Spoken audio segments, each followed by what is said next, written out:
नवी मुंबईत महामुंबई आंतरराष्ट्रीय बाजार, मुंबईत मरोळमध्ये आंतरराष्ट्रीय मत्स्य बाजार, तसेच आरमोरी जिल्हा गडचिरोली येथे रेशीम कोष खरेदी विक्री बाजारपेठ स्थापन करण्यात येणार आहे। ज्या तालुक्यामध्ये बाजार समिती अस्तित्वात नाही तेथे किमान एक स्वतंत्र बाजार समिती स्थापन करण्याचे ठरवण्यात आले। त्यासाठी एक तालुका एक बाजार समिती योजना राबवण्यात येणार आहे।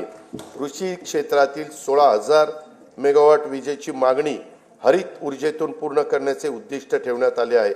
शेतकऱ्यांना दिवसा विश्वासार्ह वीज पुरवठा करणे शक्य व्हावं यासाठी 27 जिल्ह्यांच्या मध्ये मुख्यमंत्री सौर कृषी वाहिनी योजना 2.0 मधून 2779 विद्युत उपकेंद्रासाठी सौर प्रकल्प हाती घेण्यात आले असून ते ऑक्टोबर 2026 पर्यंत पूर्ण होणार आहेत।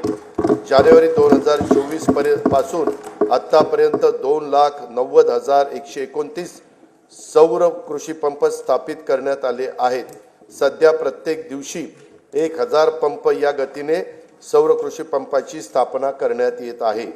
बी बियाणं, यंत्रसामुग्री, खते आणि शेतमालाच्या वाहतुकीसाठी महत्त्वाच्या असलेल्या शेत व पाणंद रस्त्याच्या बांधणीसाठी बळीराजा शेत व पाणंद रस्ते रामटेकच्या धर्तीवर ही योजना सुरू करण्यात येणार आहे।